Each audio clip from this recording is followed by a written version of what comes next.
Kedaulatan secara etimologi berarti kekuasaan tertinggi dan diambil dari bahasa Arab daulah dengan arti kekuasaan.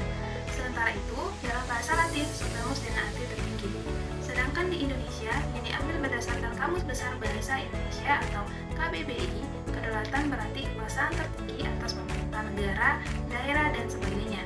Maka dari itu, kedaulatan adalah kekuasaan tertinggi yang ada di dalam suatu negara dan dijalankan oleh sistem pemerintahan pada negara tersebut.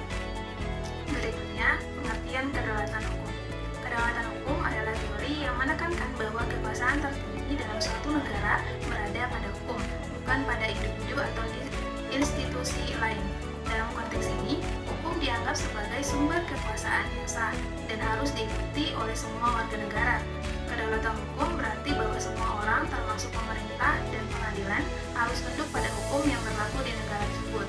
Teori ini menekankan pentingnya hukum sebagai dasar kekuasaan dan mengatur perilaku warga negara, serta menjamin keamanan dan stabilitas dalam masyarakat. Kedaulatan hukum menurut para ahli.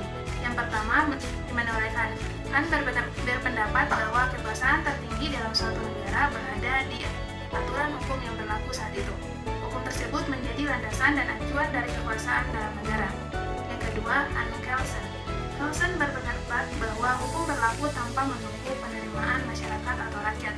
Hukum adalah penjelmaan dari negara, dan negara mengikuti hukum untuk melaksanakan kekuasaannya. Yang ketiga, Krabbe. Krabbe berpendapat bahwa hukum tidak hanya berlaku atas tindakan negara, tetapi juga memiliki kepribadian sendiri. Yang keempat, Leon Duguay. Duguay berpendapat bahwa kekuasaan tertinggi dalam suatu negara adalah hukum. Hukum adalah sumber kekuasaan yang berlaku di atas segala sesuatu, dan termasuk pemerintah dan warga negara. Pentingnya kedaulatan hukum. Ini ada 4 faktor. Nah, yang pertama, perlindungan hak asasi manusia. Kedaulatan hukum berfungsi sebagai pelindung utama hak asasi manusia atau HAM. Nah, biasa kita sebut dengan HAM. Hukum yang adil dan transparan menjamin bahwa hak dasar warga negara dilindungi dari penyalahgunaan kekuasaan. Nah, yang kedua, kepastian hukum.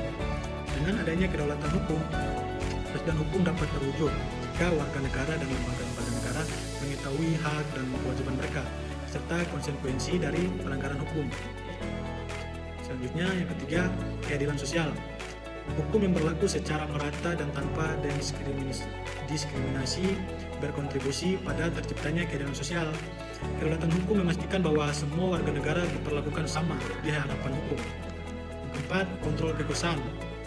Kedaulatan hukum membatasi kekuasaan pemerintah dan mencegah terjadinya otoritarisme dengan adanya hukum yang mengikat penyalahgunaan wewenang dapat diminimalisir. Nah, selanjutnya, sejarah kedaulatan hukum. Sejarah kedaulatan hukum bermula dari Revolusi Prancis pada tahun 1789. Nah, pada masa itu sebelumnya, raja atau penguasa dari Prancis memiliki peran dominan dalam kenegaraan. Namun, dengan revolusi ini, konsep kedaulatan hukum mulai berkembang, di mana kekuasaan tertinggi di dalam suatu negara terletak pada hukum, bukan pada raja atau penguasa. Akan tetapi, kedaulatan hukum juga terkait dengan istilah, atau biasa disebut dengan istilah bahasa Latin res stat atau negara hukum, yang muncul pada abad ke-19. Nah, selanjutnya, Indonesia sendiri menganut sistem kedaulatan hukum, yang dimana hukum menjadi sumber kekuasaan tertinggi.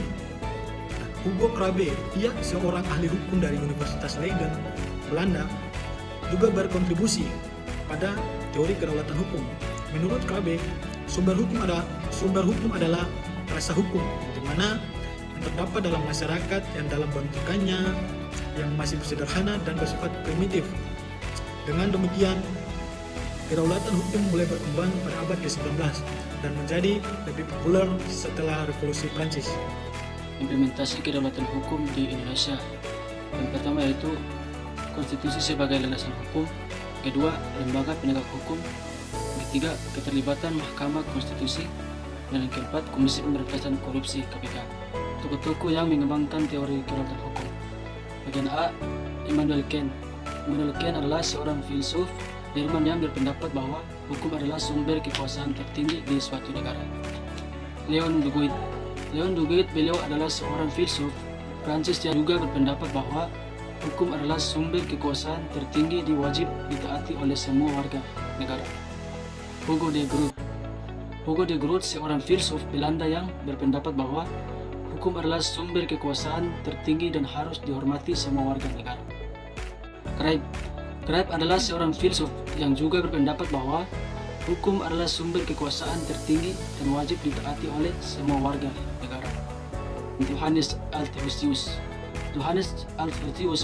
beliau juga seorang filsuf politik yang berpendapat bahwa hukum adalah sumber kekuasaan tertinggi yang harus dihormati semua warga negara.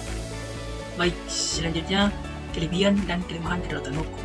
Kelebihan teori kedaulatan hukum dibagi menjadi 4. Yang satu, hukum memegang peranan penting dalam negara. Hukum lebih tinggi dari negara berdaulat.